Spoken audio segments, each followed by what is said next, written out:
una puntualización nada más, Sí, una sí. observación. Dale, dale, Nada más. cómo no. Dale, Eh, dale. Pronto me tengo que ir para adelante. Eh, Vos sabés que me llamó mucho la atención. eh, Leí el texto sugerido, esta especie de insumo para este encuentro de despatologizaciones. Y en un texto que debe ser de 6 7 hojas, no figura ni una sola vez deseo, goce, castración, falo, función fálica, angustia. Y me llamó poderosamente la atención porque es un texto de referencia clínica. No me llama la atención si lo descontextualizo, o sea, si yo me enfoco solamente en el texto, probablemente no me llame tanto la atención. Pero sí me inquieta el hecho de pensar que estas referencias que nos han funcionado en algunos casos como operadores clínicos o mojones nosográficos, no nos tienen demasiado entretenidos y enredados allí, casi como tratando de apoyarnos en ellos como estructura. Porque es muy notable. 6 7 hojas hablando de clínica y no aparecen esos significantes. Simplemente esa observación. Mira, me parece valiosísima la apreciación. De hecho, algo hablábamos con Pablo antes de abrir la pantalla, digamos. Ahora ya no se sabe qué es lo que uno abre, digamos, abrir la pantalla. Porque incluso charlábamos de la cuestión, por ejemplo, de pensar al sadomaso, que es la versión, si ustedes quieren, actual, como una performance, ¿no? Por ejemplo, y sacarla, digamos, por esa vía, por supuesto, de la cuestión clínica, de pensarlo como una perversión.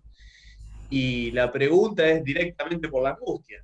O sea, ya sería, si es una performance, o sea, el operador clínico que permitiría pensarla, ¿no?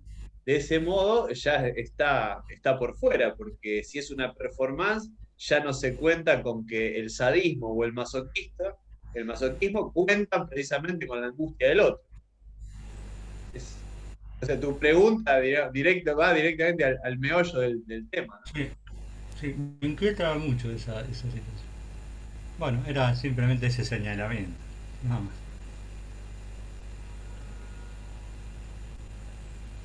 Bien, bueno, Marcelo, ¿querés entonces empezar?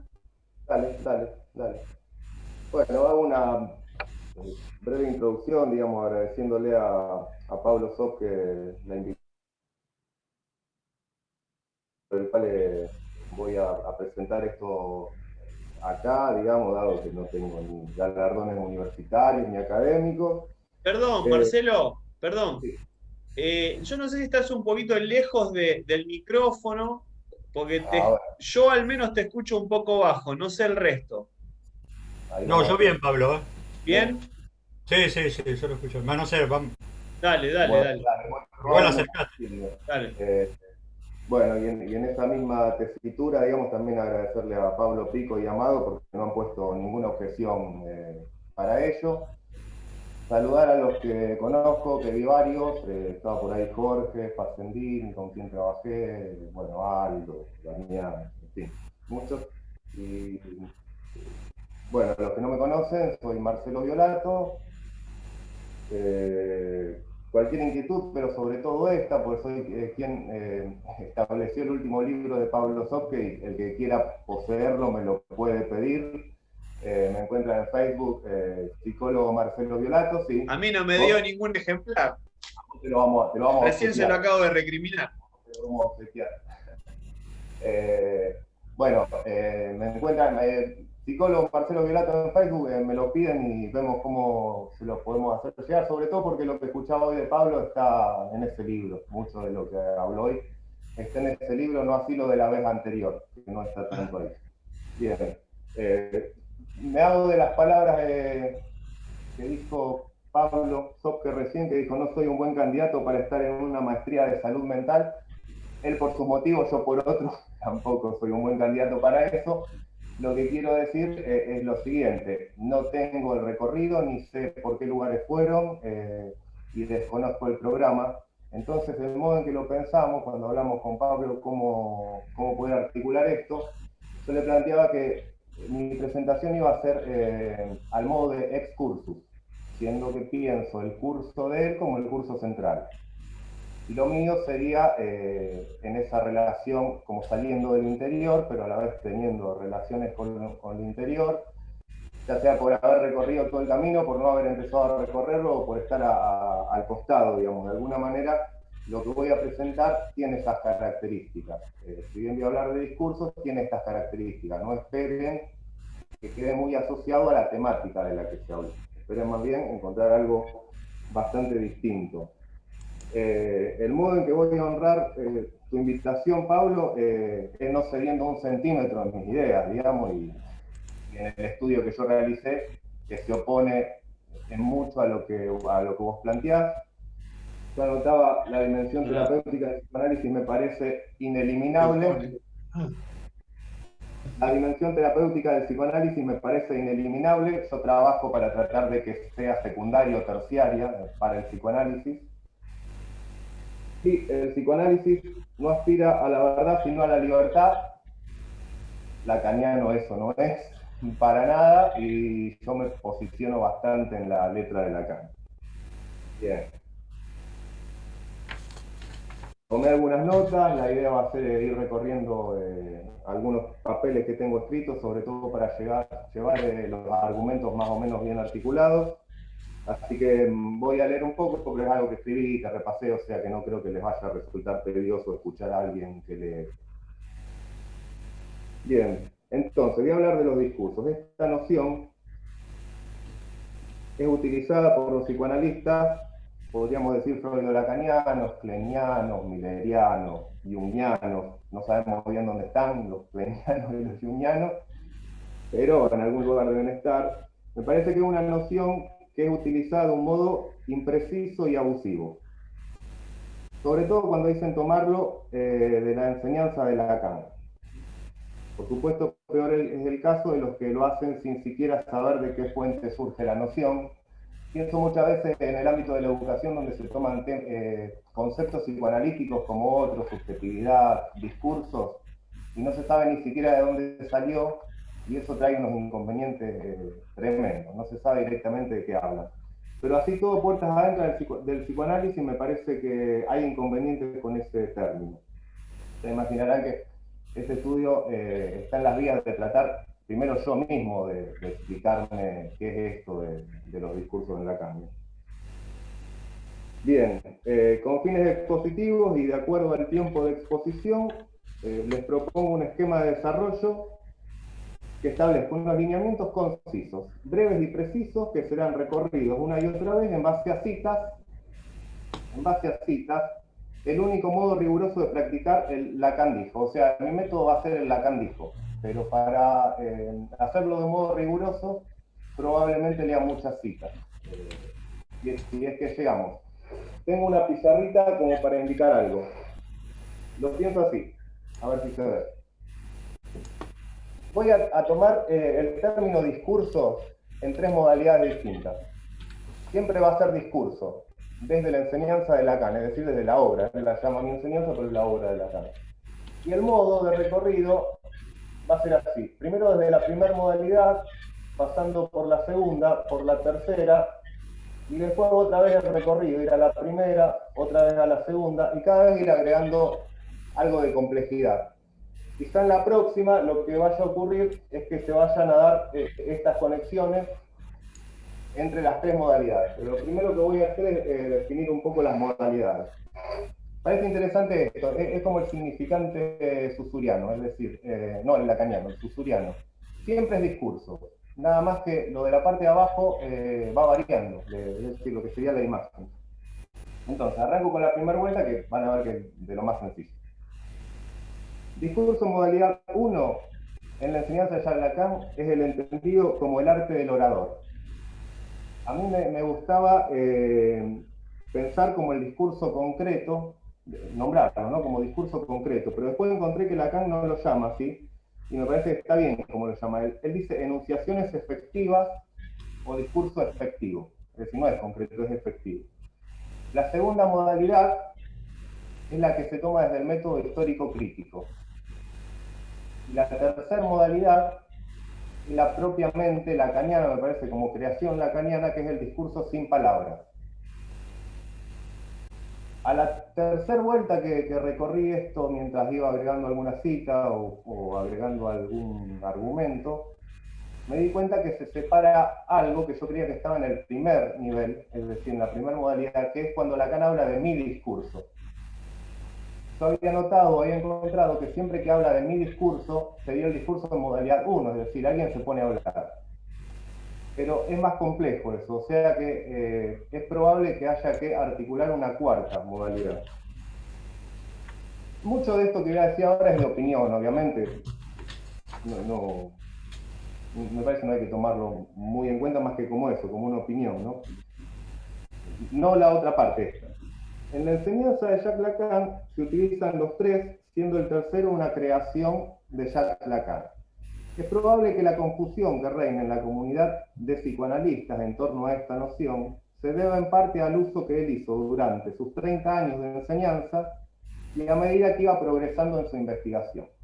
Es decir, probablemente la confusión se deba a que Lacan va modificando el término discurso en los 30 años. Pero desde ya también, me parece, se debe al diagnóstico que hacía Lacan mismo sobre el medio psicoanalítico ya en los años 60. Lacan decía, les decía a los psicoanalistas a quienes le hablaba, decía, nuestro medio, o sea, el medio psicoanalítico, infatuado del más increíble ilogismo. Nuestro medio, infatuado, la otra vez traíamos a Hegel, infatuado del más increíble ilogismo. No hay rigor en psicoanálisis, no se le da importancia a la consistencia lógica de lo que se enuncia, se sabe porque sí o porque lo dijo Freud o porque lo dijo Lacan, y no importa mucho, ni por qué lo dijo, ni si era irónico, ni si es correcta la traducción, ni si se opone a otras 20 citas que dicen lo contrario. Además, Lacan no se entiende, es difícil, solo hay que seguirlo en su retorno a Freud, no hay que comprender, Freud se entiende más, todos fraseos que todos nosotros hemos escuchado permanentemente. ¿Sí? Y después hay como, bueno, eso en tanto al modo de comprender los discursos, ¿no? Y después otro fraseo, el discurso como lazo social, que lo hablamos con Pablo, yo por esto también lo estoy planteando, porque lo hablamos mucho, con el modo de entender lazo social, ¿no? En el seminario 17, bueno, aparecen el discurso del amo, del histérico, el universitario, y hubo mucho una corriente en la Facultad de Psicología que era tratar de posicionarse como en la clínica, ¿no? El psicoanalista se va posicionando en alguno de esos discursos, más o menos como sea conveniente para llevar adelante la dirección de la cura, entonces puede posicionarse como amo, puede posicionarse como histérica, etc. A mí eso no me cierra para nada, ¿no? Entonces, el tema del lazo social ya es un problema, que no digo que lo tenga resuelto para nada, porque también estuve leyendo donde Lacan tiene citas referidas a ese modo de utilizar lazo social, con lo cual hace compleja la situación. Pero hay que entender lazo social como una analogía, como una metáfora o como una homología. ¿Cómo hay que entenderlo? Porque si estamos en la analogía, estamos en esta historia siempre donde se lleva algo que se sabe en un terreno para que explique algo en otro terreno. La savia que corre por las ramas del árbol, la sangre que fluye por las venas del cuerpo. Bueno, eso es cuando Freud en un momento decía, no hay que ir demasiado lejos con la metáfora porque tenemos problemas. Bueno, me parece que hablaba de analogía, porque efectivamente, ¿no? Y cuando se habla de metáfora me parece que hay algo más rico, es más difícil abordarlo, pero bueno, básicamente tengamos esta cuestión de que elidiendo algo, una palabra, surge en el otro campo algo que por no estar da un plus de significación, etc. Pero también está la homología, que es lo que se trabaja en el sentido de que es la misma estofa, es decir, que es exactamente lo mismo.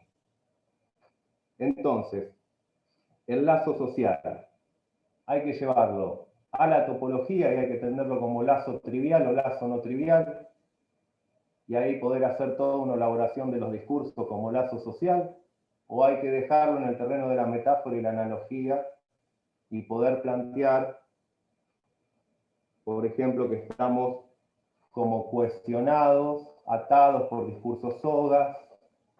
Entonces habrá un discurso que es histérico y ese será un lazo histérico, y habrá otro que es universitario, y eso nos mantendrá cuestionados como universitarios, etc.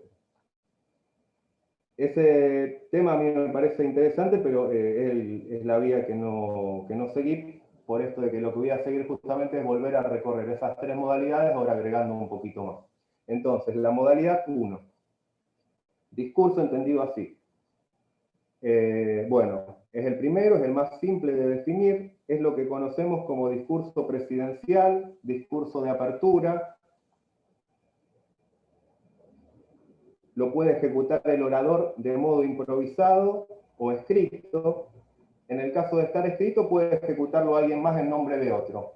Por ejemplo, me acordaba que en las obras completas de Freud está el discurso de Freud cuando fue premiado por el premio Goethe. Y sin embargo, ese discurso lo enunció Anna Freud, pero estaba escrito por Freud. Entonces, el discurso de Freud o el discurso de Anna, pero de alguna manera hay una dimensión de que alguien tiene que decirlo. También podría ser discurso en tanto speech, podría ser discurso trillado, pero en todas sus formas aparecerá siempre en ese discurso el decir. Lo que se dijo, se dice o se dirá. Es ahí donde están las enunciaciones efectivas, como lo llama Lacan. Discurso en tanto enunciaciones efectivas.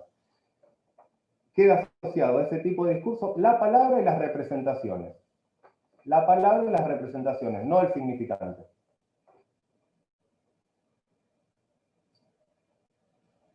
Bien, la segunda modalidad, el discurso desde el método histórico crítico, es otra acepción que también está en los textos de Lacan, otro sentido del término discurso al que le vamos a dar lugar. Allí se inscribieron los trabajos de investigación de Michel Foucault, como El nacimiento de la clínica o una arqueología de la mirada médica. Toda una mayoría de psicólogos y psicoanalistas ordenan sus propuestas teóricas a partir de esa acepción del término discurso. Ahí surge un psicoanálisis que lee entre líneas. Me acordaba de los maestros de la sospecha de Paul Ricoeur, Marx, Nietzsche, Freud, los maestros de la certeza.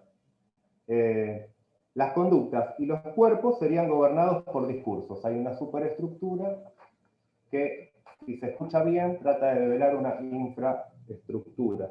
Por ejemplo, la hoja esta, este papel se llama una hoja y la parte posterior de mi pie es la planta. Y se podría pensar que esa es la injerencia que tuvo el discurso de la botánica desde Aristóteles hasta estos días. Apoyo la cabeza en la almohada y como un alfajor. La penetración que tuvo el discurso del Islam cuando eran potencia. Ni hablar Facebook, Twitter, en fin. Me parece que ese estilo el que trata de develar el método histórico crítico. El tercer modo de entender discurso podría ser el estrictamente lacaniano, en tanto es su creación. Es el que se anuncia desde el inicio del seminario 1968-69, el numerado 16 y titulado De un otro con mayúsculas a un otro con minúsculas, dice Lacan, apenas entra, escribe en el pizarrón. La esencia de la teoría psicoanalítica es un discurso sin palabras. La esencia de la teoría psicoanalítica es un discurso sin palabras. Del mismo modo, en el seminario del año siguiente, numerado 17, titulado El reverso del psicoanálisis, bueno, esta es una mención aleatoria, pero en las primeras páginas ya se ve que el psicoanálisis se tendría que llamar el psicoanálisis al revés de Freud y de los freudianos.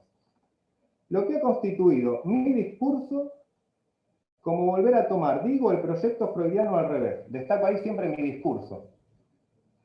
Pero, ¿en qué sentido se entiende mi discurso? Van a ver cómo eso va variando muchas veces. Él dice que tomó el proyecto freudiano al revés, su discurso es tomar el proyecto freudiano al revés, dice mucho antes de los acontecimientos. Está escribiendo en el seminario 17, o sea, es el 70 más o menos, y dice que escribió mucho antes de esto porque lo escribió en nuestros antecedentes en 1966.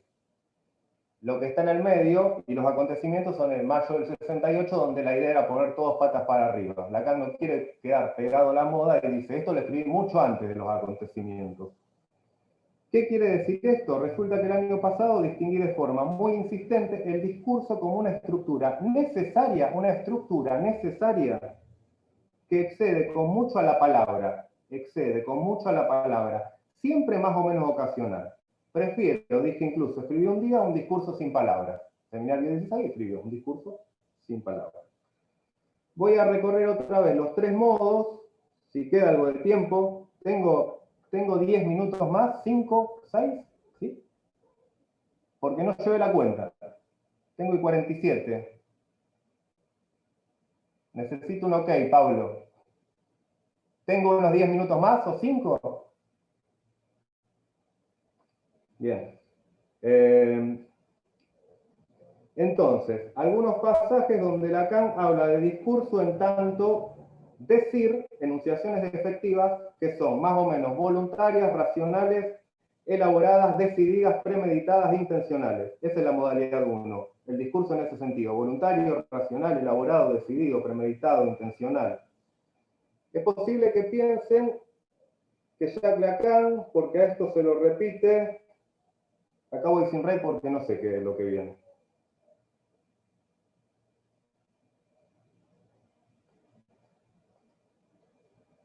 No tiene interés eso. Me censuré. Bueno, comparto un poco la pantalla, así... A ver si lo tengo por acá.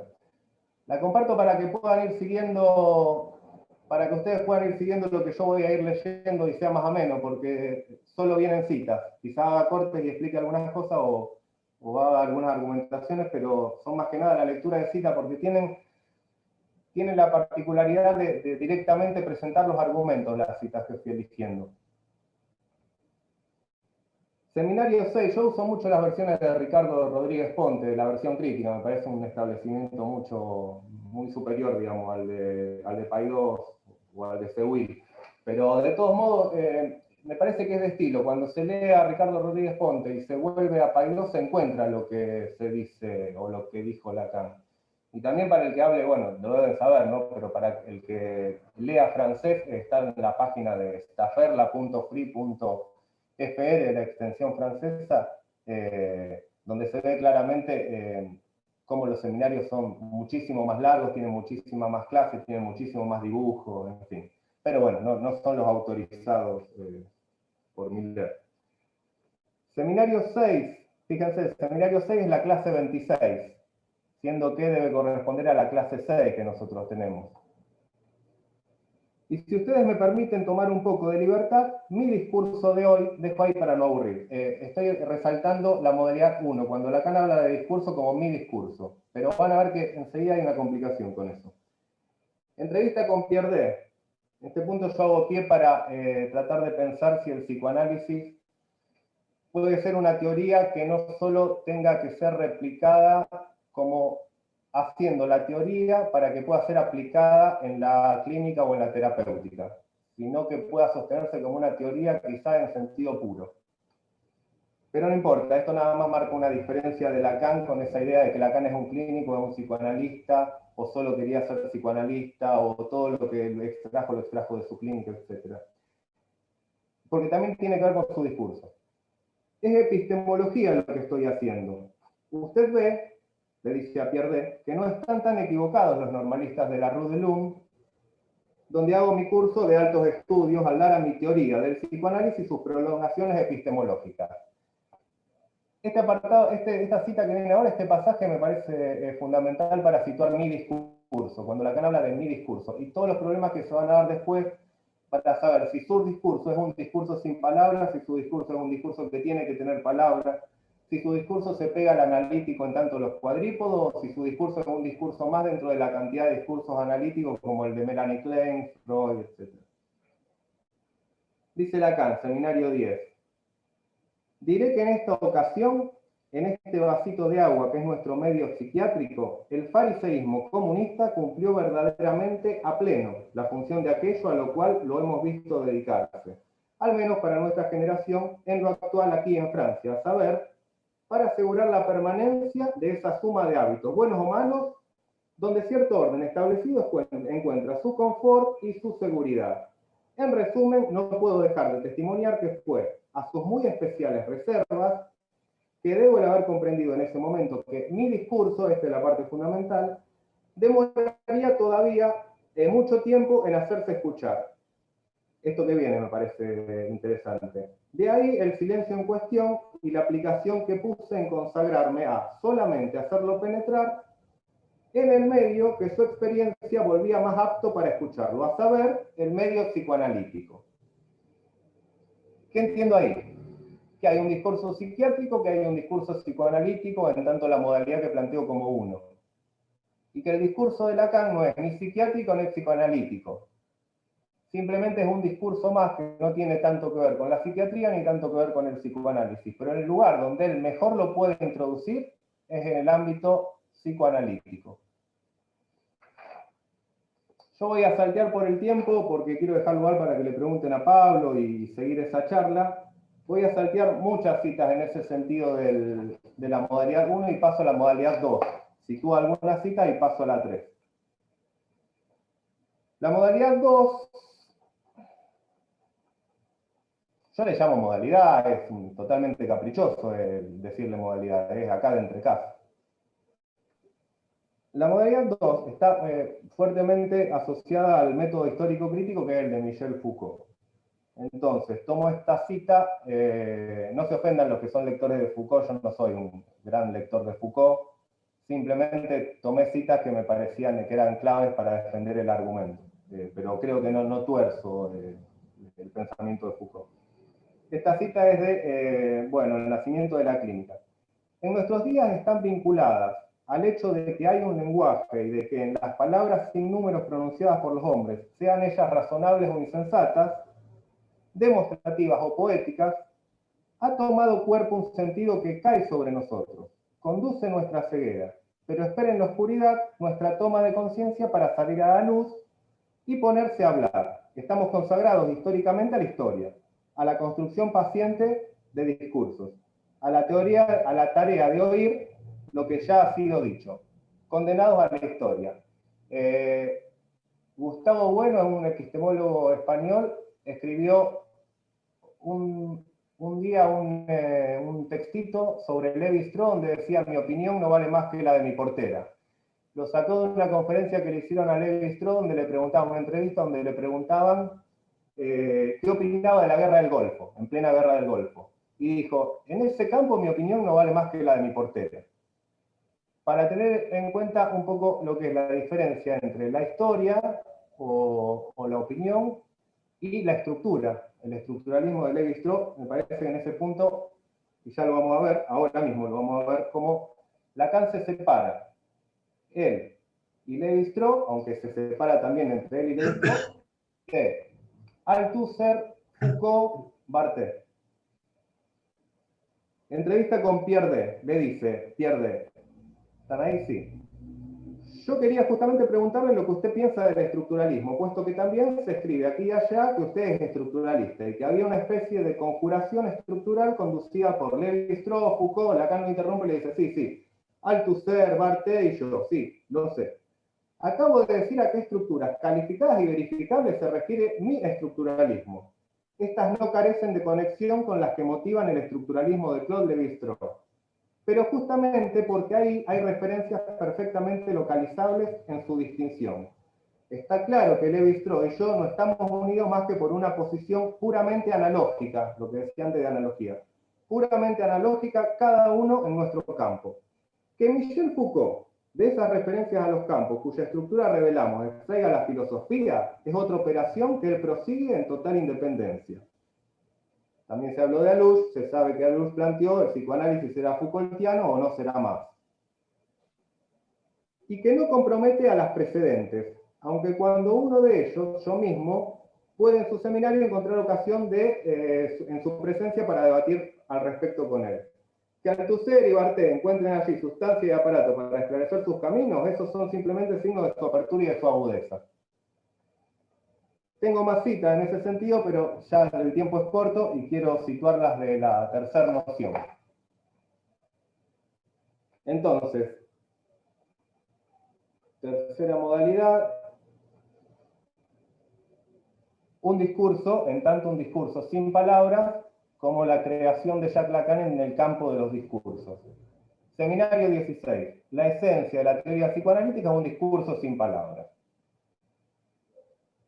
Seminario 17. Lo que usted dice, le dicen en las escalinatas del Panteón. Creo que es de Analiticón esta, lo que está nombrado en Paidós como Analiticón. Lo que usted dice está siempre descentrado en relación al sentido. Usted rehúye el sentido.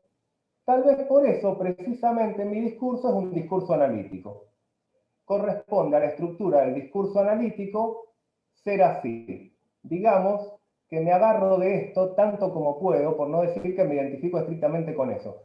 Fíjense que yo resalté mi discurso en negrita, discurso analítico subrayado y estructura del discurso analítico en cursiva. Porque son tres modos distintos de entender el discurso en la misma frase. Mi discurso es un discurso analítico. ¿Qué quiere decir eso? Pero corresponde a la estructura del discurso analítico. Entonces, si corresponde a la estructura, estamos en los cuadrípodos. Pero a la vez, discurso analítico también es la literatura psicoanalítica. De un discurso que no sería o que no fuera el semblante. De un discurso, no es el mío del que se trata. ¿Se trata en Lacan del discurso sin palabras? ¿O se trata en Lacan de un discurso sin palabras que no renuncia a lo imaginario para de alguna manera hacer el discurso psicoanalítico mejor posicionado? Seminario 19. Estos efectos nada tienen que ver con la dimensión que se mide respecto a mí. O sea, que a un discurso que no es el mío propio, el de Freud, le doy, o el psicoanalista, le doy la dimensión necesaria, que por no estar todavía y con razón convenientemente instituido, requiere algún franqueamiento al cual me aboco. ¿A partir de qué? Solamente del hecho de que mi posición, bueno, etcétera. Está el horizonte de la formalización ahí, evidentemente. Salteo, leo, agarro cualquiera, porque ya termino. Bueno, acá porque dice mi discurso de hoy, con lo cual dice claramente que el enunciado efectivo, digamos, mi discurso de hoy. A ver si hay alguna más contundente. Para mí no son todas contundentes, pero... Bueno, por supuesto eso no dura. Vuelvo a entrar, discurso sin palabras, quizá, o el discurso más cercano a lo que sería un discurso estructural. Vuelvo a entrar, como todo el mundo, en ese sueño que llamamos la realidad. El imaginario se le cae encima. A saber, en los discursos de los que formo parte. ¿Cuáles serán? ¿Qué sé yo? ¿Será el discurso matemático, el de la física, el de la filosofía o el de la antifilosofía? Y entre los cuales trato de desbrozar la vía para el discurso analítico. ¿Discurso analítico cuál? ¿El de los cuadrípodos? ¿El de los psicoanalistas? Es un esfuerzo muy penoso. Bueno, dejo acá para no abrumar, pero el recorrido de la cita es bastante contundente. Bueno, por mi parte hago una pausa.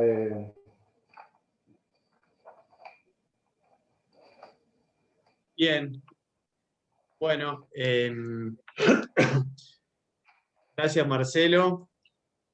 En ese recorrido de construcción, digamos, de lo que podría ser la estructura del discurso, podríamos decir que ha tenido el mérito de dar por tierra con más o menos 2 años de maestría, donde intentamos cernir el discurso precisamente como matriz formal, pero a eso obedece también la invitación, así que muy agradecido. Bueno, acá los dejo con la segunda parte de mi homónimo. No sé si hay algún comentario. Bien, sí. ¿Sí? En la medida en que tengan algunos comentarios, algunas preguntas o intervenciones, podemos empezar por ahí.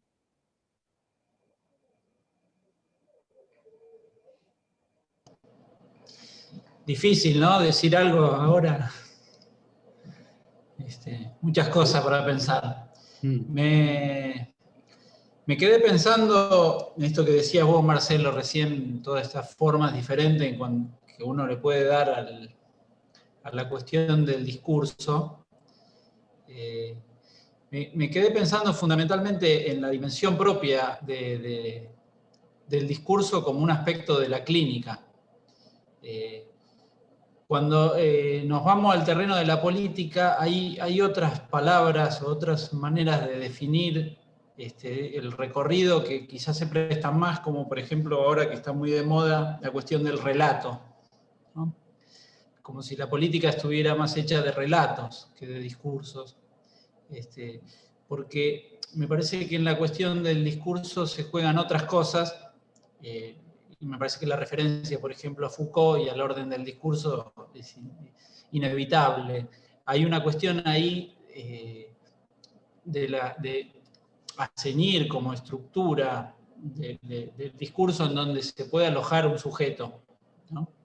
El relato me parece que va por otra vía y trata de poner quizá al ciudadano en algún lugar que a alguien le queda más cómodo. Y en relación a eso, desde el principio, Pablo, yo quería preguntarte por esta distinción que vos hacés entre la relación y el objeto, si no responde de alguna forma a la lógica de las clavijitas y los agujeritos. ¿Qué? Donde las clavijitas y los agujeritos, ¿no? Donde uno podría decir la política, justamente a partir de un relato, trata de decir cómo deberían ser las clavijitas y cuáles son los agujeritos que le corresponde, y la clínica trata de hacer un discurso de los que no encuentran agujerito o no encuentran clavijita. Bueno, te hago la pregunta y bueno, te dejo responder. No lo había pensado eso. Yo creo que son dos ejes clínicos. Uno lo encontré yo en la psiquiatría y el otro hizo unas referencias a las analíticas. Habrá que examinar la pertinencia de uno y otro. Sin duda son rueditas de la clínica. Esa distinción, no lo veo como agujeritos. Son ejes, distinciones, pero fundamentalmente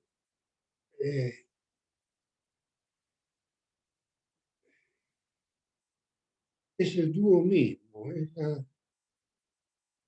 la relación, lo que llamamos relación sexual, cuando nos preguntan, fulano tiene relaciones con mengano, ¿nosotros qué suponemos? Y bueno, suponemos que hay cama, que hay un contacto de los cuerpos, volvemos otra vez a las caricias que mencioné. Es curioso que las caricias sean un objeto de la fenomenología, ¿no? La fenomenología siempre se ha detenido, especialmente en la cuestión del tacto, del contacto, de la caricia, del golpe, del choque. Pero tal vez vos sabés que yo de adolescente leí una obra de teatro de un gran humorista madrileño, Enrique Jardiel Poncela, un tipo que escribió, entre otras cosas, Amor se escribe sin H, pero hubo alguna vez 11.000 vírgenes, Espérame en Siberia, vida mía. Oh. Y una obra que se llamaba Tú y yo somos tres. No digo que desde la adolescencia estoy pensando qué sería eso, pero siempre el 2 me ha parecido un número sumamente misterioso. Y efectivamente, tengo que entenderlo en términos de relación y de objeto. El objeto plegado a la relación. Es una suerte de embutido. Corto el embutido y separo objeto y relación. Ese es el origen. Naturalmente, después encontré esa distinción en la luz que perfecciona el dicho de Lacan en Bombal. Me parece que después nos podríamos, tal vez la próxima vez, podríamos interrogar estos dos ejes. Pero son las rueditas de la clínica originariamente.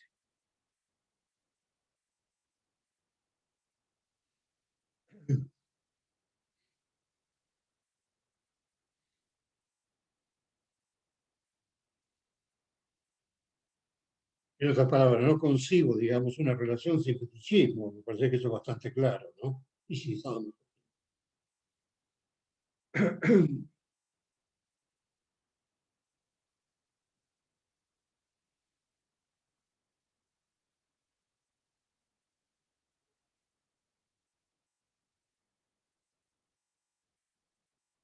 ¿Algún comentario?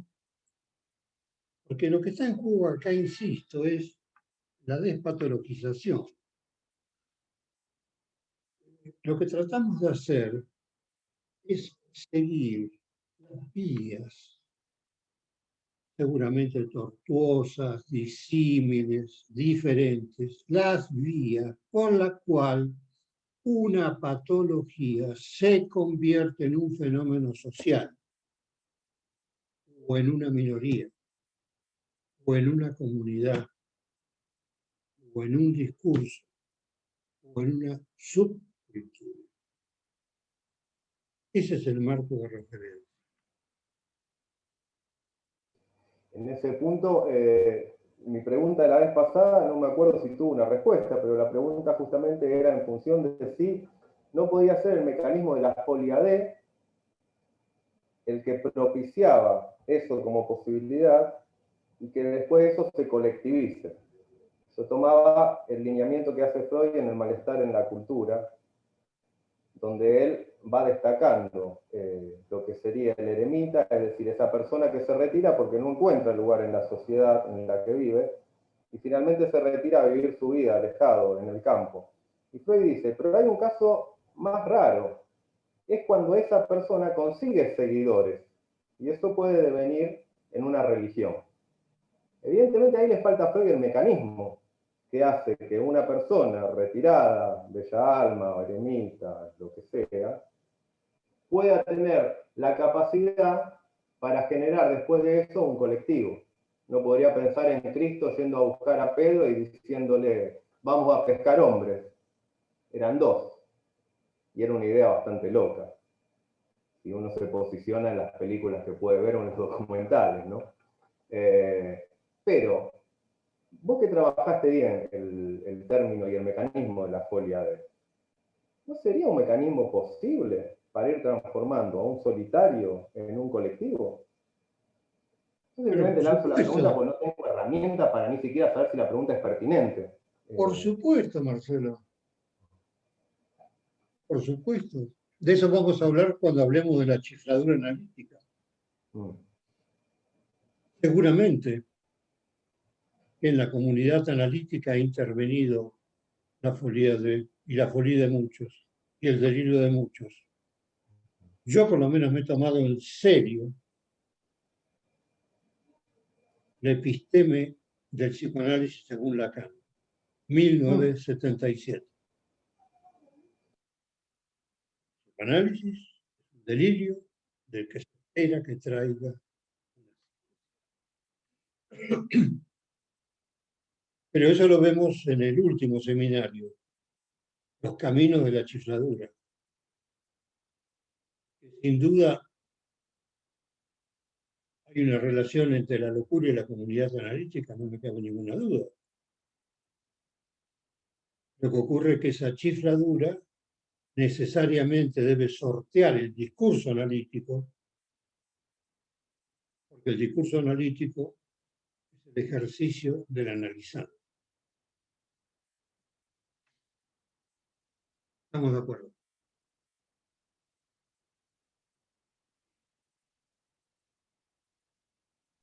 Estamos examinando siempre chifladuras, ¿eh? Chifladuras. ¿Y qué pasa en el campo social con esas chifladuras? Sea la histeria, sea el transexualismo, sea el travestismo, sea, por supuesto, la analítica.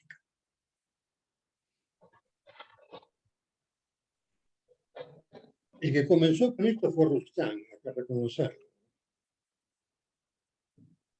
Fue François Rousseau, en Un destino funesto, un célebre texto. Y él partió de la chifladura freudiana. Roustan pensó que el trabajo freudiano estaba próximo a la psicosis.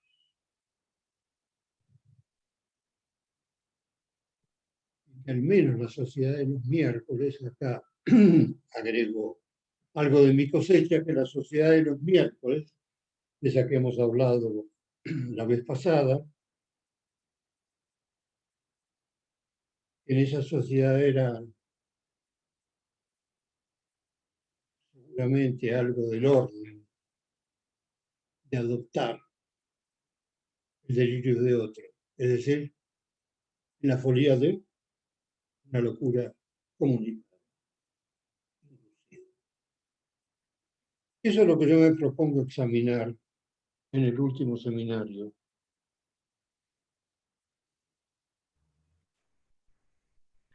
Pablo, una pregunta puede ser. Sí. Hay dos enunciados que me parece están en cierta tensión. Por un Mario, lado, perdóname, te escuchamos sí, muy bajito. a ver ahora, Ahí Ahí va. está mejor. ahí puede ser.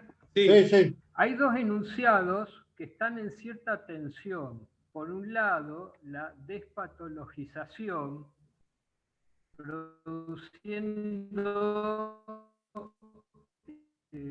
subculturas o ciertos circuitos.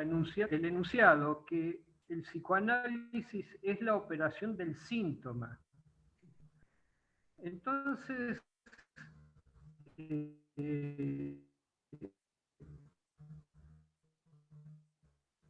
me parece coincido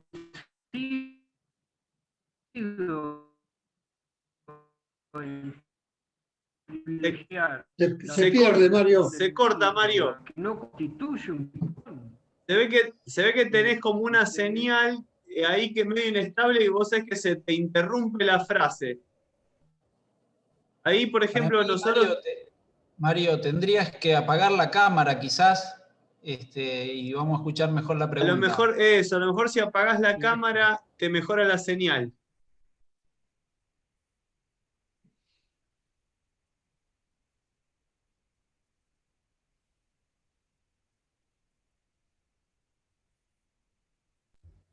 Ahora, Ahí va.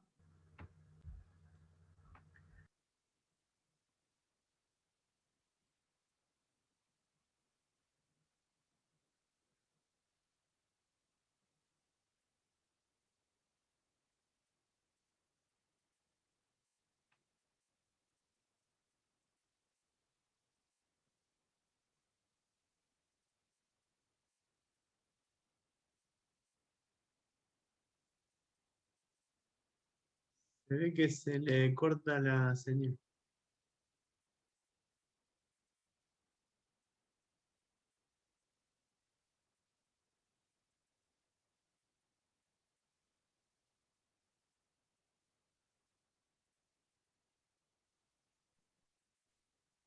¿Se puede hacer un comentario, Pablo, mientras Dale. Mario se reconecta? Dale, cómo no. Esta segunda o tercera vez que lo escucho a Pablo plantear la cuestión del movimiento, de la deriva, de las patologías hacia la ciudad, hacia el campo de lo social, hacia volverse en algunos casos comunidad, ¿no?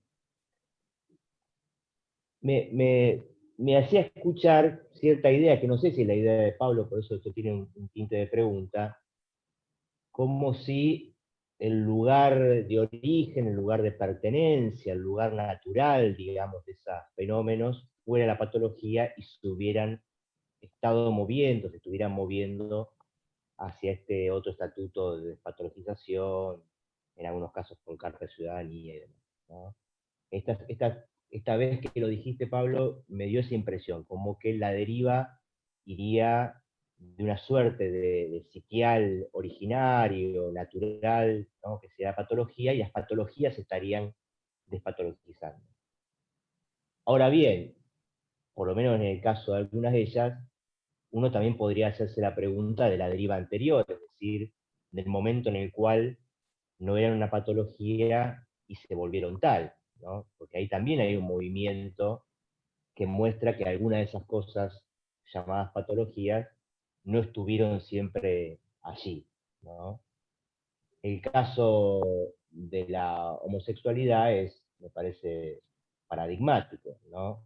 Porque es un fenómeno que en algún momento fue patología, pero que ya estuvo en la ciudad, ¿no? No es exactamente igual que otros que ahora empiezan a aparecerse, a moverse de la ciudad, porque bueno, volaste de Tebas, ¿no? Nos llevaste de Tebas al asilo, y efectivamente en esa ciudad griega la homosexualidad se paseaba por las calles y fuera de cualquier grilla patológica, ¿no? Entonces lo que me pregunto es si en este acento que vos estabas poniendo, en la deriva de las patologías hacia la despatologización, incluís también algo de los movimientos anteriores cuando no eran una patología, muchas de ellas. ¿Me explico? La pregunta. Sí, sí. Para no caer en una suerte de lugar originario, ¿no? Como que habría un lugar en el cual estarían y después pasarían a otro, que sería una deriva del primero, pero en realidad el primero también es una deriva de otro, ¿no? Sí. Eh,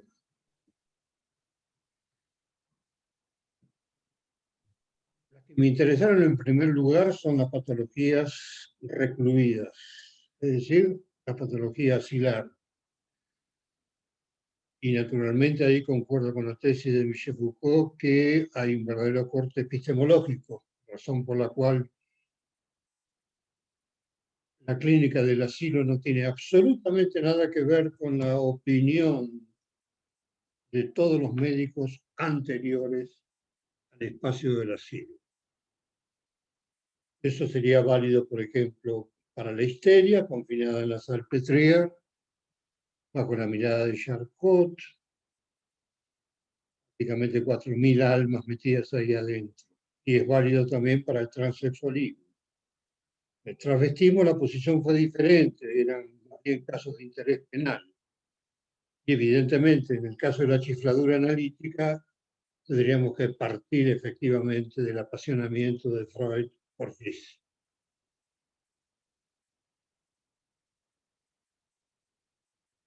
Y es un movimiento a cargo de los activistas, de los militantes. Eso me parece evidente también. Los que participan en la despatologización son militantes, sí, profesores universitarios, eso lo sabe perfectamente bien. Y efectivamente existe toda una proliferación de estudios, ¿no? Me llamaba la atención porque también los estudios de Henriet son estudios. Y en esos estudios tomé la precaución de separar uno de esa época, pero de psiquiatría asilar, para hablar del campo de.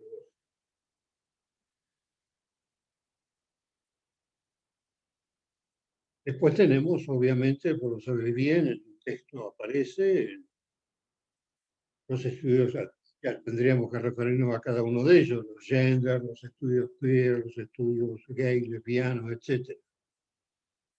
Según la indicación de Alush, habría que acoger, recibir. Uno podría preguntarse a su vez que el movimiento por el cual los despatologizados son precisamente los grandes críticos del psicoanálisis.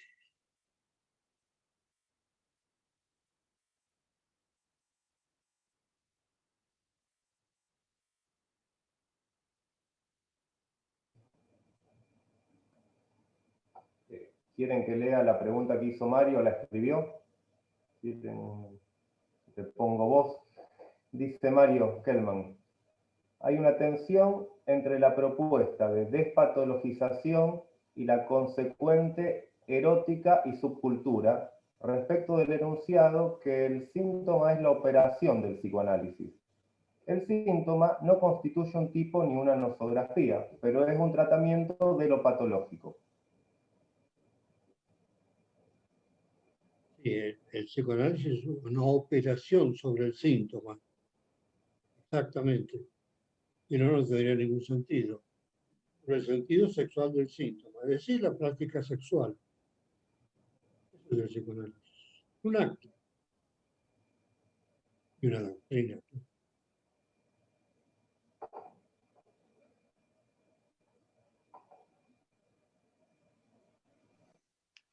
En ese sentido, Pablo,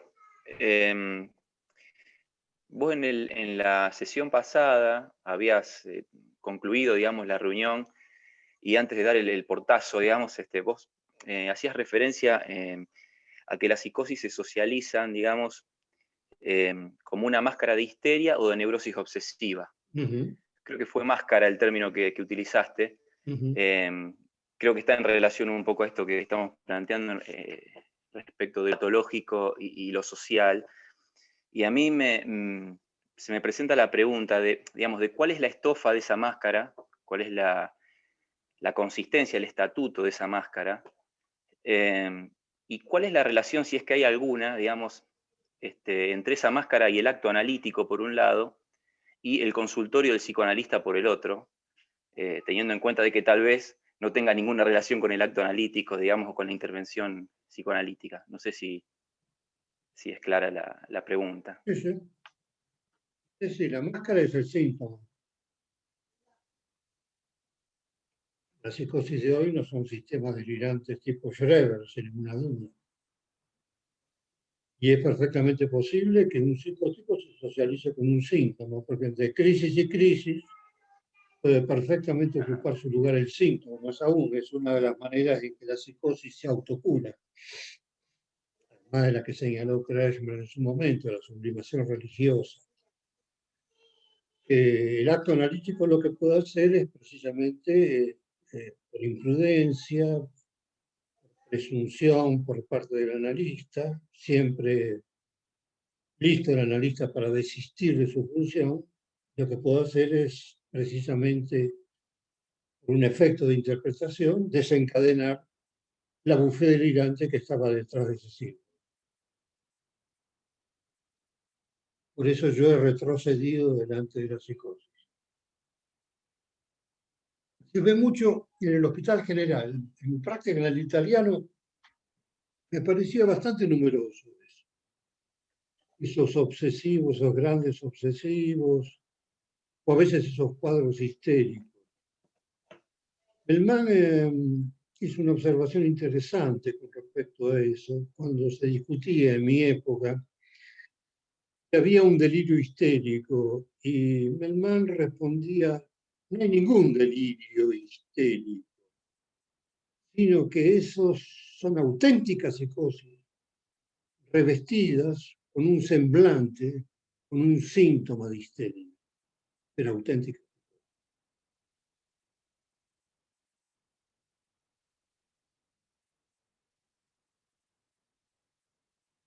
Entonces la hechura es eso. Resulta curioso, por supuesto, pensando en términos de estructuras, ¿no? ¿Qué hace ahí un síntoma? Un semblante de síntoma. Claro, se me viene a la mente, digamos, lo que plantea Lusch citando a Lacan, de cuando él define, digamos, aquel que acude o que demanda un análisis como un psicótico con síntoma neurótico, digamos. ¿Cuál es la... Sí, es inverso a lo que yo digo. Sí. ¿Qué opinas de eso, Pablo, digamos, de esa definición, digamos? No, eso me parece desmesurado. Psicosis, Ajá. efectivamente, con síntomas, eso sin ninguna duda. Sin ninguna duda. Yo no le llamaría psicótico al que hace un pedido de análisis.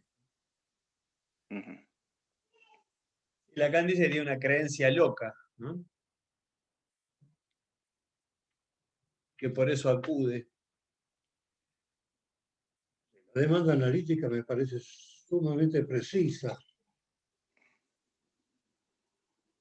Solo es posible si existe efectivamente un síntoma, es decir, un significante de la transferencia. Y a su vez el síntoma efectivamente debe ser autodiagnosticado. No se le impone una nosografía.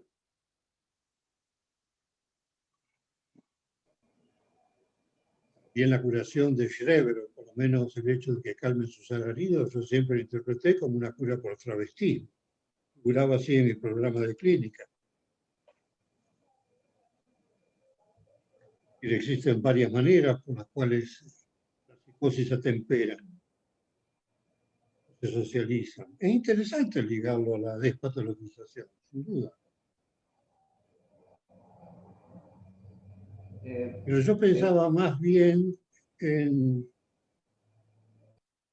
cómo se asienta en la ciudad la patología, por qué vías, seguir esas vías. Hemos tratado de hacerlo con la histeria, vamos a tratar de hacerlo con el travestismo. Sin duda que la clave está, no sé quién lo dijo de ustedes, pero con eso.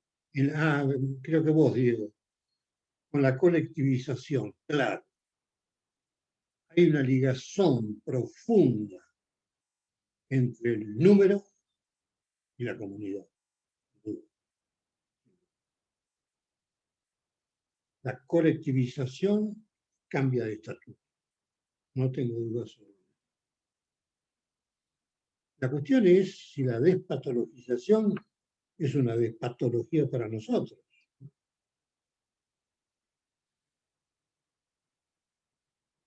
Volvamos a ver el campo de las perversiones. Nosotros podemos regular este campo de las perversiones o de esta erótica que Henriat reprime, porque lo que hace la clasificación de Henriet es precisamente reprimirlas. Es un cuadro de represión de la erótica para llevar la erótica a un acto sexual que nunca está descrito como tal. Pero podemos regular el problema de estas eróticas y seguimos hablando alegremente del fetichismo y del travestismo en esos términos. ¿Da cuenta eso de la performance? Tenemos que enriquecer nuestra doctrina.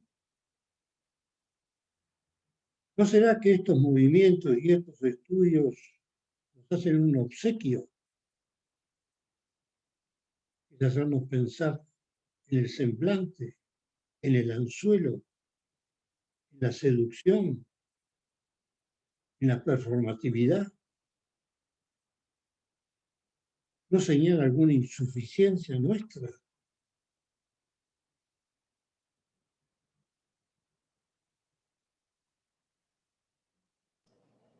Esa idea, Pablo, es la que tenía Lush. En un momento, en una conferencia que da en Montevideo, le preguntan por el interés en los estudios queer y dice exactamente esto, aquello que nos interroga a los psicoanalistas acerca de aquello que no pasa más allá del semblante, pero que después se decepcionó, porque al recibir a personas que Están en trance. Por ejemplo, él contó uno de los casos con alguien que después de haberse cambiado el sexo se dedicaba ahora a la educación familiar, ¿no? Claro. Y hacía terapia de familia. Sí, sí. Y bueno, y dijo, bueno, basta, no traigamos más a nadie, ¿no? Bueno, no, le da un lugar a los estudios, le permite interrogar aquello que está detrás del semblante, pero no es justamente ahí donde vamos a encontrar la respuesta. Yo creo de todas maneras es necesario, por lo menos en el caso del travestismo, es absolutamente necesario examinar la cuestión del semblante y de la performatividad o de la performance. Y probablemente relacionarla con el duelo, cosa que no hemos hecho adecuadamente. siempre seguimos pensándola en términos del revés del fetichismo. Vamos a ver si podemos avanzar de aquí a 2 viernes en esta cuestión. Pero no tenemos recursos allí. Me parece absolutamente necesario una lectura performativa de la fórmula de sexuación.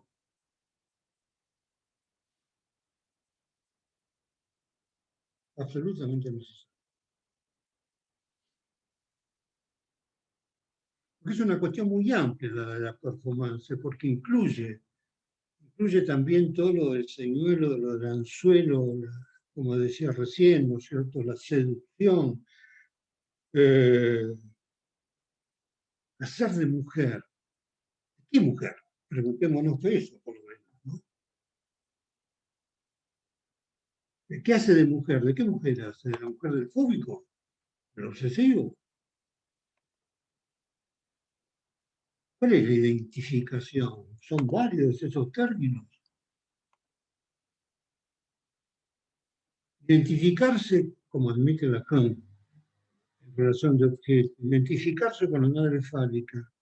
¿Eso es todo? ¿Qué conlleva esa identificación? Si fuese efectivamente una incorporación, ya estaríamos en la melancolía.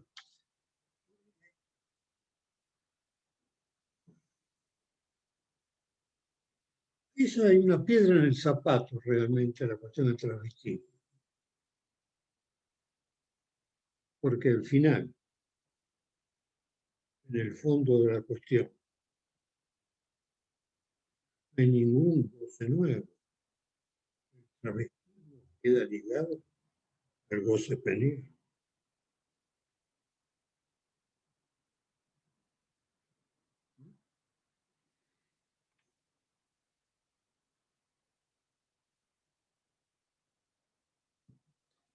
Bueno, ¿estamos? Bueno, nos vemos entonces. Nos vemos en 2 semanas. Ah, ¿querés que adelantemos algún texto? Yo después lo busco y se lo Bueno, pongo. sí.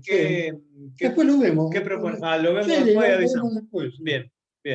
Bueno, gracias. Bueno, muchas Un gusto. gracias. Nos vemos. Gracias a todos. Disculpen, hago Sí. una preguntita. Sí, dale. Respecto a la bibliografía, digamos, sugerida, porque yo, digamos, estoy fuera del marco académico, digamos, de la maestría. Lo estuve consultando con Jorgelina, que me lo mandó muy amablemente. Me sigo manejando del mismo modo. Sí, Me lo manda por mail.